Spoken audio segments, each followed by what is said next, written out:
Well, so I think the gentlemen over here don't really need any introduction. I think we all know them. We've got some big manufacturers over here. We've got, of course, Jato Dynamics, one of the biggest leaders and one of the biggest names. So I don't think we need any introductions. First of all, I'll straight dive into it. Puneet, so we'll start with you. And the question that I have for you is, what are the big new features and what are the big new innovations that you're likely to see in the next 5 or 6 years? Because you're one of the biggest leaders when it comes to features, when it comes to technology.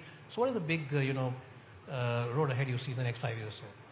So first of all, good evening everyone, and thank you Ashish. I think that's a question which probably in the beginning of the session was also being asked from the audience. When we look at the development of the Indian automotive industry, I think a lot has flown already in the last 5 years, and we've seen the advent of some futuristic models, features. But what do I see going forward in an automobile car going forward in the next couple of years is the emergence of software defined vehicle, or SDV as we call them. And large of these software defined vehicles would actually be based on the connected car technology. And in fact, when we talk of the powertrain, we are also talking about these vehicles being powered by electrification and in future, the hydrogen powertrain also. Now, having said that, when we look at Hyundai, who has already pioneered this connected car technology way back in 2019, when we launched the first of its class, the Blue Link technology in India. Now, for the benefit of the audience, I just wanted to share that this connected car technology basically is an AI-based tool which is given in your car through a SIM, which is inserted in the car system itself, so that your car can communicate either vehicle to vehicle, vehicle to infrastructure, so that any action done by the driver can be real-time monitored through the connected car technology. I remember way back in 2019 when we first introduced the Blue Link, our penetration was hardly close to around 5% of the total cars which you sell. But now, as we go forward 5 years and in 2024 calendar year, the penetration of our Blue Link technology is already at 26%. And this is growing as I speak. In fact, I remember now, cumulatively, we would have sold more than 700,000 connected cars on road. And this connected technology not only helps us to understand the driver behavior, but also helps us to ensure that the road safety, because that's one of the prime importance as far as any automobile OEM is concerned. Because we want that our cars should have the 3 S. S means smart, S means sustainable, and S also means safer cars. So in future, we would be seeing a lot of these software defined vehicles with connected car technologies, and the powertrain, which I think Mr. Banerjee in the beginning of the session and Honorable Minister Mr. Gadkari also talked about, will be the emergence of new powertrains which would be in electric cars, which would be in hydrogen cars, CNG, and the flexible vehicle. So I think it's a very exciting time at India. We are looking for the advent of all these technologies, and everybody sitting in this room, including the OEMs and our vendor partners, are working tirelessly to ensure that these future-ready technologies come in our cars as soon as possible. And from a Tyrre perspective, sir, if you could give us some guidance of what you expect in the next few years. Yeah, sure. Thank you so much. First of all, thanks to Times Drive for actually a great session and a very informative. Since morning, since beginning, we are hearing so many things. I'm representing Tyrre, which is actually responsible for mobility, if you ask me. So fundamentally, what my colleague just now stated, I think the way we look at the future is going to be primarily driven by a few factors. First of all, it is safety, which I think we've been talking a lot. A lot of innovations are happening towards smart mobility, and which I think he touched very well. And I think third would be sustainability, which is a very, very critical aspect. I'm not getting into more into vehicle because a huge amount of technology development is happening in on the vehicle front. But coming back to sustainable and fuel efficient, I would consider as important aspect. So from a Tyrre perspective, I think a lot of work is happening towards this direction. Fundamentally, smart or connectivity, as he touched, connected mobility. In fact, tires talking to the vehicle, that is already there. We are looking at self-healing tires. We are looking at puncture guard tires. We are looking at so many things which are already available in terms of technology.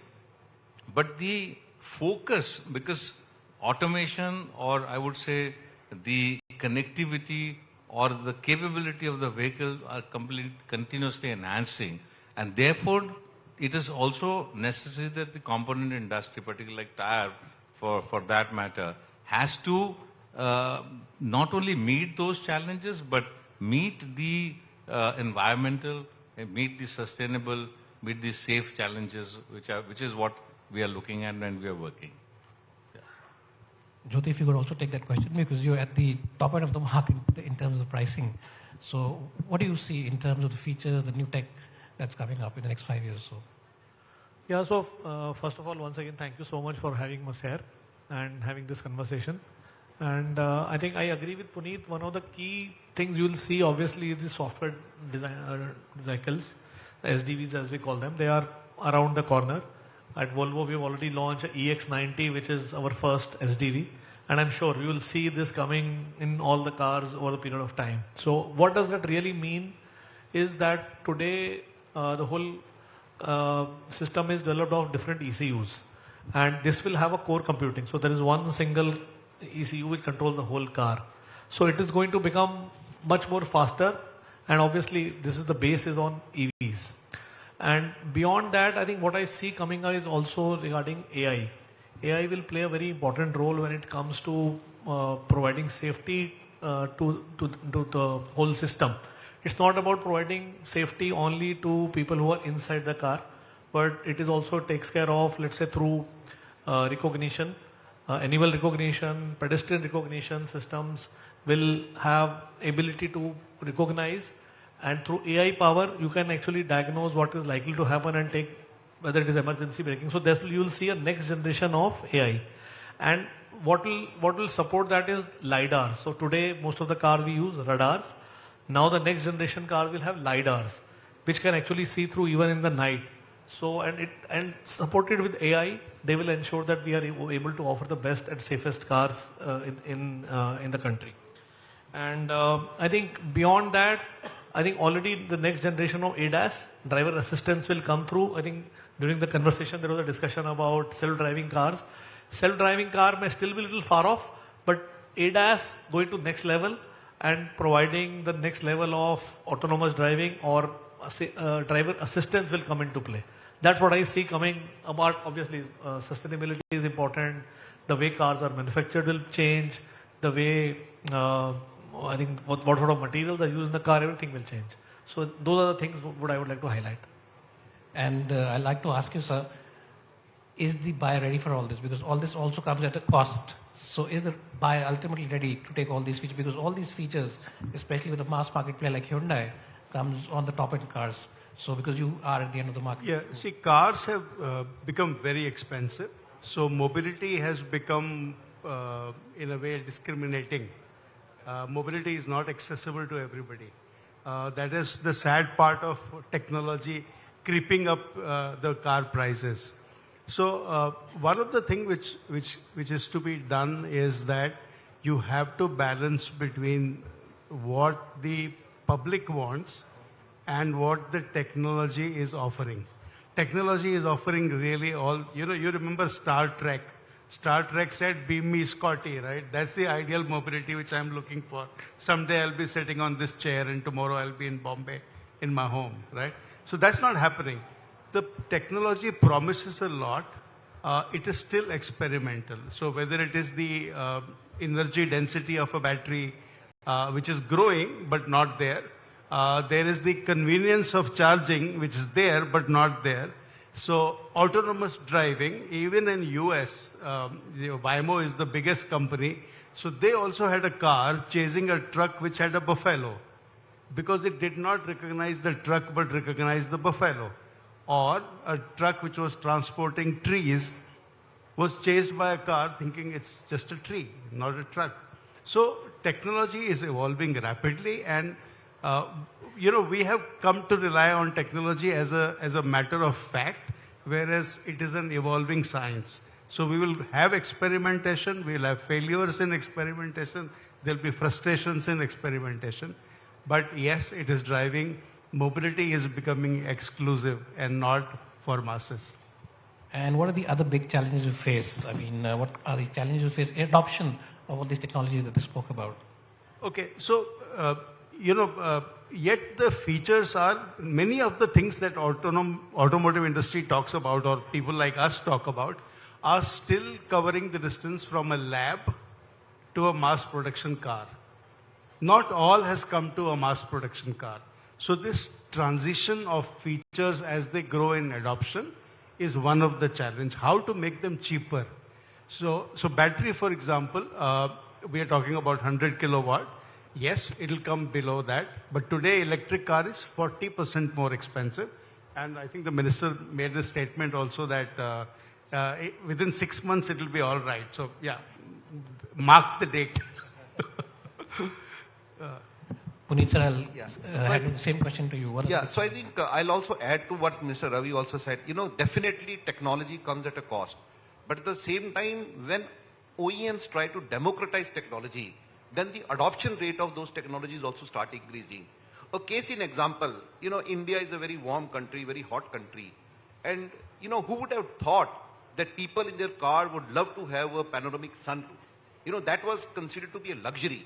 Even though the customer may or may not use a sunroof, but I can tell you that in the last calendar year, out of 100 cars which we sold, 52 cars were sold with a panoramic sun. That means 1 out of every 2 cars sold of Hyundai had a sunroof on it. Now that is something which kept us thinking that why customers are preferring. Because today technology has also become ubiquitous, and at the same time the cost of adoption because of the multiple adoption by OEMs has also started coming down.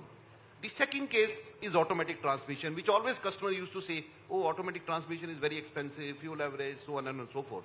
But now, 1 out of every 4 cars sold by Hyundai is an automatic transmission.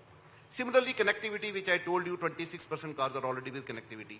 And also, the penetration of the high-end trims, especially for Hyundai, has already gone up to 18%.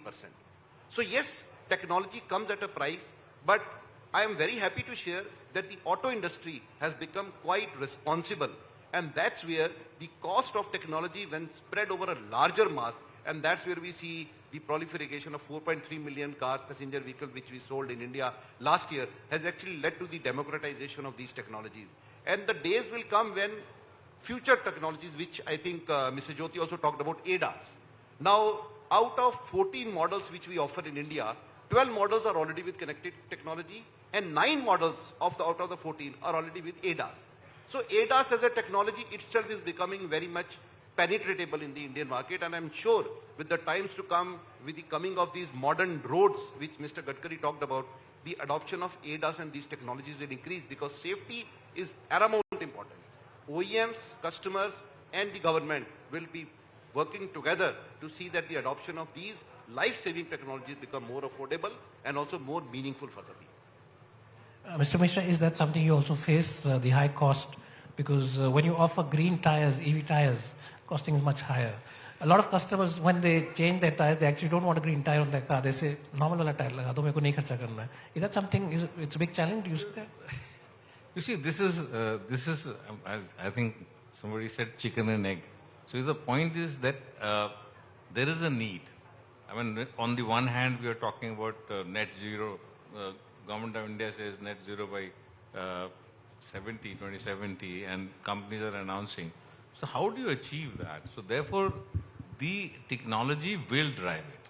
And of course, even from task perspective, like he rightly said, but we believe that over a period of time, the value proposition or the customer's understanding or the person who's buying probably will go through a change. Today, of course, the technology is costing more. When we want to, anything you are developing new, it is at an added cost. But also, as he rightly, he said it, that over a period of time, as it grows or multiplies, probably the cost will also come down because also the material which you buy, because the future is also going to be lighter material. material which is going to offer better sustainability and better fuel efficiency, but it is today more expensive. But the way when we discuss with many of the manufacturers, I think gradually this will come down. But yes, this challenge is there, and some of the customers or some of the people who are interested in taking the technology forward are paying. But yes, there is a challenge as far as adopting new technology is concerned. And Jyoti, I'll come to you. Do you see the same kind of challenge? Because your cars are, as it is, expensive, of course, being luxury. But, in terms of when you sell an EV, is it easy to sell an EV or is it easy to sell an ICE car? How is the difference over there when it comes to, at the top end of the market? See, as a company, we are pushing towards electrification. I think already even India itself, we are selling almost 25% of our cars, we are selling electric cars. And I think going forward, the adoption of EVs is going to pick up. It's not that 100% will be EV, but I think today in the overall market, it's only 2%. For us, it is 25%, but I think in our industry, it is already 6-7%. This will continue to grow. But obviously, there are challenges. I think we heard from the minister and others also. Obviously, there are 3 C's. There are many, but I think on top of my mind, I would say one is the charging infrastructure. And we heard HPCL setting up chargers, and there are many others who are setting up chargers. So I think having the right sort of fast chargers available, which are compatible with all type of cars, and having it in the right places is first. Related to that also is making it easy for customers to put home chargers. Today, it's a bit of a challenge, especially in high-rise societies. It's not easy to install a home charger because with the technology, the long-range cars will come, but still you will need a home charger. So I think charging infrastructure will remain a challenge. We need to address that very quickly. Second, obviously, is cost. We need to ensure that very quickly, how can this become more accessible? EV technology, overall cost of ownership is quite low, but initial cost of acquisition is still higher. How can we bring it down so that it becomes accessible to everyone? And third thing is also consumer mindset. From the perspective that, see, it's not about you have to pay more for something which is sustainable, but it's about EV or this new technology also crossing a line of fear of unknown in your mind. Customers need to travel that line and say, okay, I've been using IS, this is a human habit, how do I change that? And I think education will play an important role.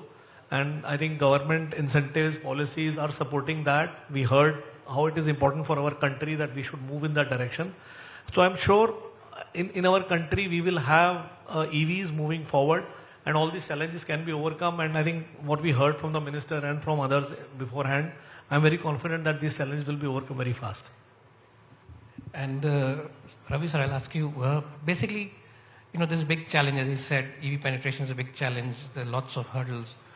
What do you think can be done, to ease the pressure on the mind of the fence sitter? A lot of people are sitting on the fence. Should I buy an EV? Should I not buy an EV?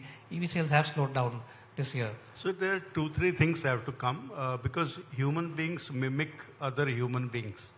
So first of all, if I see my neighbor buying an electric car and I walk into my society parking and I see green lighting chargers coming up, my behavior will probably change. One thing to encourage that mimicking approach is to do what China did. They selected some cities and went whole hog into converting everything into electric. So whether it is the charging infrastructure, whether it is buses, whether it is cars, so just take one city and make an example out of that. So Delhi is a perfect case study for that, right? Imagine if Delhi was to say tomorrow, 100% taxis will be electric. Now taxis on a day will do at least 10 trips. So you have electrified 10 trips for a taxi. For the personal mobility, as Gadkariji was saying, 50 kilometers is the maximum, right? So why not do plug-in hybrid incentivization?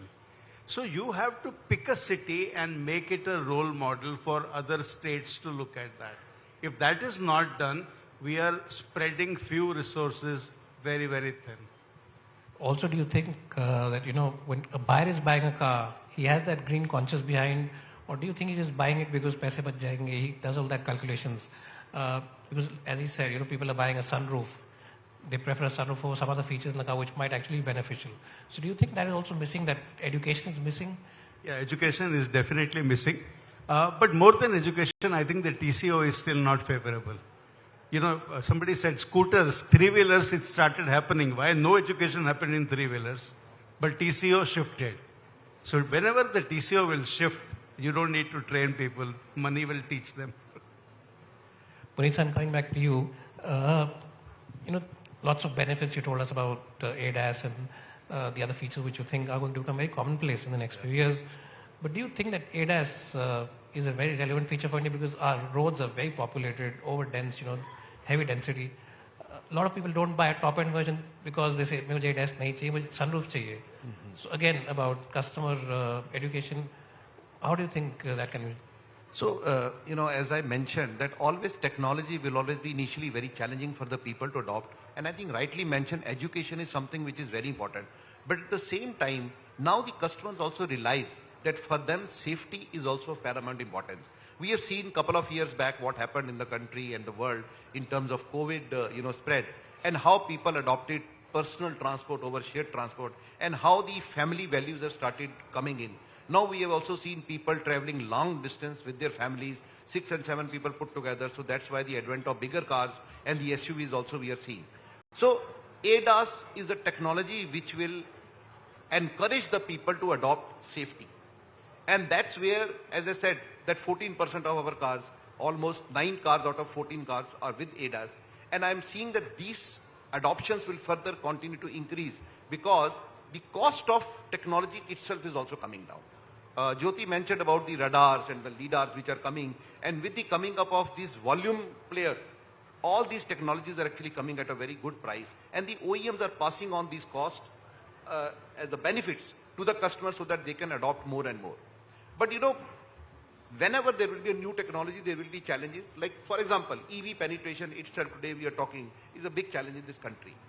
You know, one of the statistics which I wanted to share with everyone over here is that currently in India, in terms of our installed capacity, we have close to around 25,000 chargers. But a recent study said that unless and until we reach to a mass of around 1.6 lakh chargers, we really cannot be talking about a serious electrification. Now that difference from 25,000 to 1.6 lakh chargers is a humongous task. So everyone put together, OEMs, we have taken an initiative therein. We are going to install 600 only fast chargers, ultra fast chargers across the highways of the country, which includes 100 chargers, especially in the state of Tamil Nadu. Now, why we are doing this is because if you are setting up a fast charging station with a capacity of 60 kilowatt or 150 kilowatt, one station can actually give you 3 guns and 3 cars can simultaneously charge over there. So even if you have more and more chargers, but if these are not fast chargers or ultra fast chargers, then also the customer psychology of fast charging will also be defeated.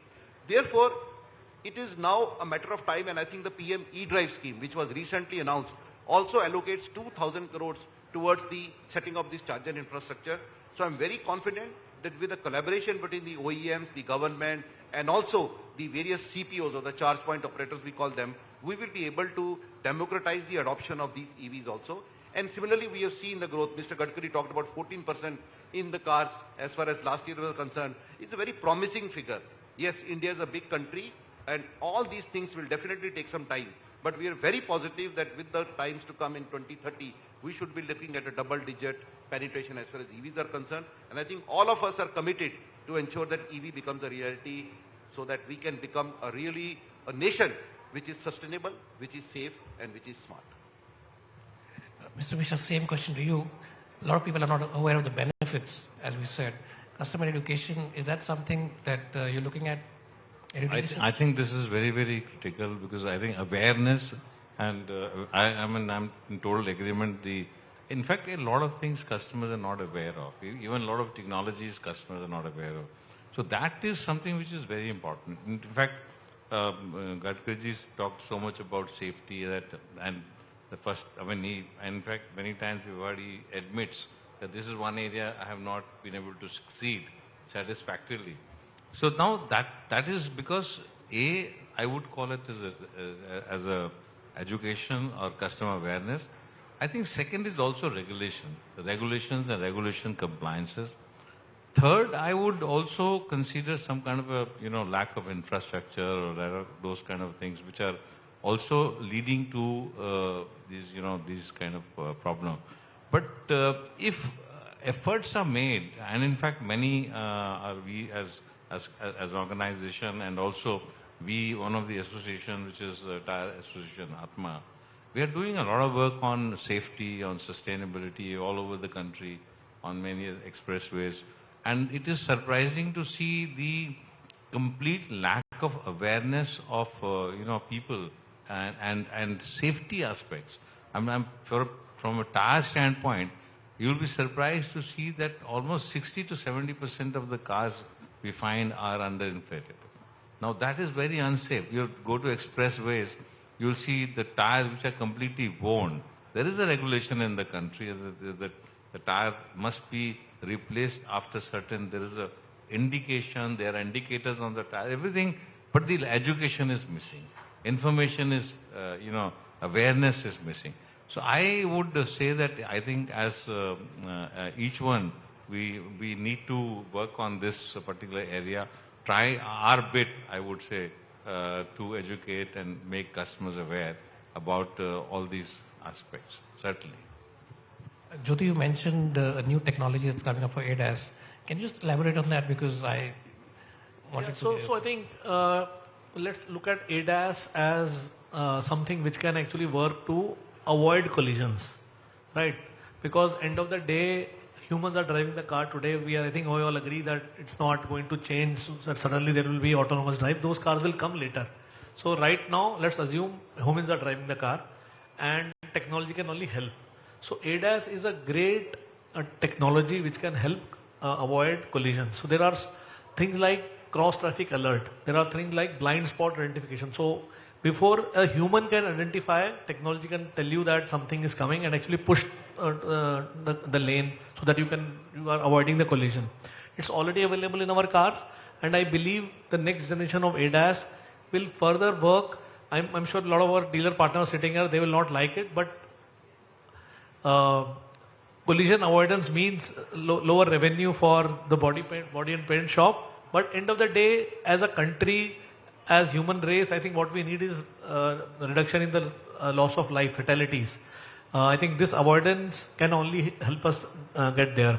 So ADAS is such an important thing, and what I agree with Puneet is, as more companies adopt this technology, the economy of scale will ensure the democratization, the cost will come down, the technology can be made available to everyone. So that is one aspect. Another thing I can talk about is something which we work on, because at Volvo we work a lot on safety. We have been working on doing a 3D mapping of all the collisions which have happened over the year. Now all that data is available, which has been now mapped into 3Ds, and together with AI. Earlier it was not possible to convert that data into some action. Now with the data that is available, the AI can really predict what is going to happen. And those algorithms can be built into the ADAS. That's where the next generation of technology will evolve. And end of the day, the whole idea is to ensure that the technology predicts the driver behavior and takes the right action at the right time so that we can avoid the collision and obviously reduce the fatalities. India, I think we heard 180,000 lives are lost every year. This could be a great way by which we can avoid. Because end of the day, humans will make mistakes, and I think technology can help avoid those mistakes. Let's use the technology the best possible way. And Ravi sir, we've spoken a lot about the challenges, but there are definitely a lot of opportunities as well. So can you just elaborate what big opportunities lay ahead for us, and then we'll get back. Yeah, I think one of the opportunity of reducing the friction to electrification, we talked about that. One is the battery cost and battery energy density, but the other side is how convenient it is to charge. So not only the charging speed is becoming very important. So can I do in 5 minutes, like what BYD recently announced? The claim is yet to be validated. It's not a validated claim, but they said in 5 minutes you can do 400 kilometers worth of charging. So that's a convenience, right? Or I can have a battery swapping infrastructure. That is another area of convenience. The other thing is, the other opportunity in this is insurance cost reduction, which has not been touched in this discussion. If you take the data of these deaths that we talk about, how many were occupant deaths driving a car? This data is not very well known at all. How many people who were inside a car died, or how many people died because a car hit them? Because mostly when you hear safety, it is always in context of a rich man driving a car. But if you see, the car-related accidents are very far and few.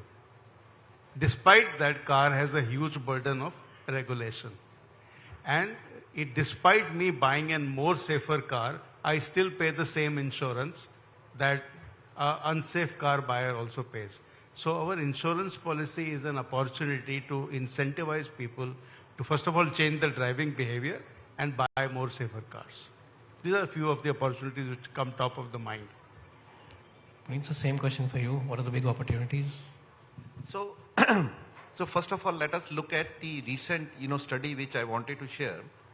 Couple of years back, EV adoption was considerably very minuscule.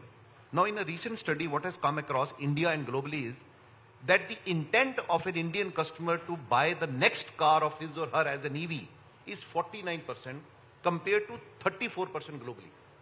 Now, that means that yes, the people of the country are aware of the benefits of EV because of various things like the sustainability and also because of cost of ownership and also things related to environment.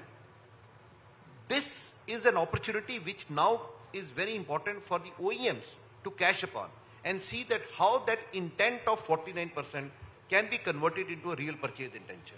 And that's where I think education will play a very, very important role. The other day we were sitting with Dr. Harif Qureshi from Ministry of Heavy Industries and also in a FICCI discussion wherein it was decided that as an organization we will start a pan-India education drive which will help the customers to understand the importance of EV, sustainable driving and how over a period of time the cost can be amortized. Now, if such kind of educational material is shared with the customers through various government machineries, also with the corporates, also with the OEMs and with the vendor partners, I think that mindset of the customers will change.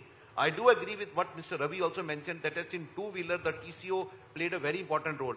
But somewhere in the car industry, I think still people feel that since they have a, ICE car available, the petrol and the diesel, okay, let's go for that also. But at the same time, if you are able to bring that hidden intent out in the public, I think that is one area which we can really improve upon the penetration of these future modes of transport. Another area, as we mentioned together, is ensuring that we are able to bring that range anxiety out of the consumer mind. And that can be done if we are, like what Mr. Gadkari mentioned about supercharged highways. Now the government is doing a lot of things, OEMs and everyone, if put together, if you are able to give an assurance to the customer that every 100 kilometers there will be a charger which will be available, I think that range anxiety also for the persons to drive an EV will definitely go from that mind. And the third thing, which is the democratization of these technologies, is basically adoption of these technologies through a central government body. So the government is working upon various policies. Cafe 3 is coming, we are looking at BS7 systems coming, we are looking at BNCAP which was launched 2 years back only, the seat belt rules which came into picture. I think all these are regulations which will be very important for us to define the next phase of automation for the Indian auto industry also, and that's where everyone will collaborate to ensure that this technology becomes affordable, meaningful, safe and sustainable. And Mr. Misra, same question to you. What are the big opportunities that lay ahead? So I was very intently listening to this gentleman. I will have another view also, one more in addition to which we are internally looking at. But there are certain technologies which are unavoidable. In fact, looking at the future needs and, we just talked about. So we are also looking at, are there options available by which you can adopt technology? At the same time, the burden is minuscule on somebody to buy. So that means, how do you optimize? I cannot challenge the automobile industry, but I'm looking at from a purely different perspective. This is a fact that technology costs more, and many times people are not willing to pay. In fact, there is also another aspect which I read, essential versus luxury. there's also one of the things which came up somewhere. That means there are certain technologies, like I fully agree, ADAS, and I think that's something which is absolutely revolutionary, because from a safety angle, from the kind of deaths we have in this country, this is a fantastic technology, but how to adopt it? So can we find some solutions? So I think opportunities are, I would call opportunities more as responsibilities. That there are certain technology we do want to deliver, and at the same time, how to make sure customers are made aware of, how to make sure we can pass on a minuscule portion of the added cost and find a solution. And one thing I just want to add, which Jyoti stated, I think it's a fantastic idea about generating one model. We call, in our manufacturing parlance, we call it as a model machine or a model room or a model. So why not create something like this? Fantastic suggestion. Why don't you give it to Mr. Gadkari? Jyoti, your thoughts on this? Yeah, so I think let's look at a wider picture here as a country, right? And I see automobile industry has a great opportunity here. Our country has a great opportunity here, and Mr. Gadkari sort of talked about it as well. I would like to sort of elaborate on that. So number one, we are already number 3 globally. But if you see, I think it has taken us a long time, and our aspiration is to become even bigger. And I believe the world is moving towards electrification. I think that is known. I think if you look at the stories about BYDs and others is coming because they are the pure EV players and they are gaining numbers and traction globally. So EV is here to come. I think when the cars were getting adopted in the country, I think we missed the bus at that time because we were not ready when it came to becoming a production house. Now is the time. We should become a production powerhouse for the globe. We should make cars and sort of sell from India. That's a great opportunity. And we have the right things set up. The government is very supportive. The policies are very supportive. I think we have this lithium ion find which Gadkari Sahab was talking about. So there is a lot happening for us. So as a country, it's a great opportunity that we make ourselves as a EV center for production. That is the starting point. Then you see as a country, why do we really need to do that? There are 2 more reasons beyond making in India and selling from India. We have the highest polluted countries. I think if you look at the chart globally, I think the highest polluting all states, cities are in India. And EVs can be a great solution to that. There is no second thought about it.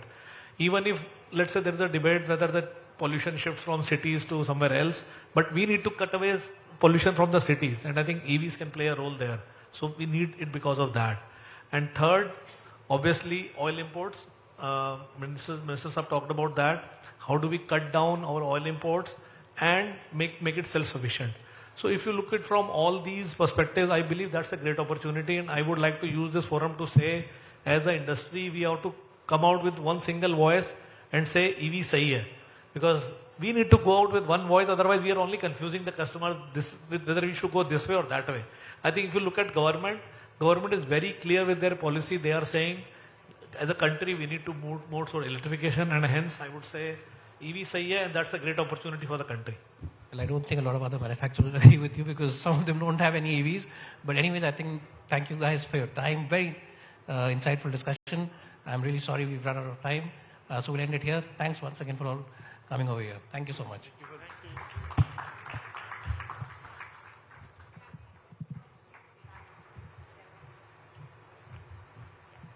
May I request all the panelists to kindly stay back on the stage? And I would now like to invite on stage Mr. Rohit Chadda to kindly felicitate all the esteemed panelists. Yeah, before that, can we just take a group photograph together?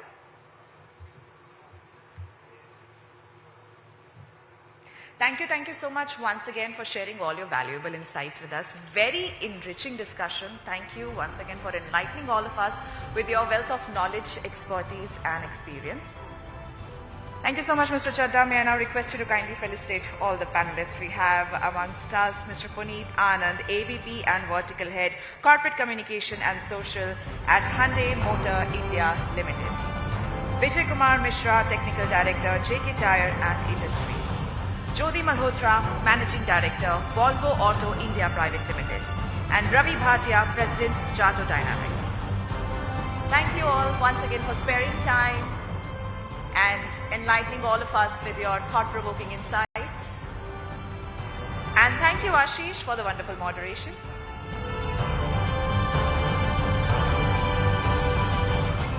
Can I now request all of you to please come together for a group photograph? Thank you. And can we hear a big round of applause one more time for all our panelists, ladies and gentlemen?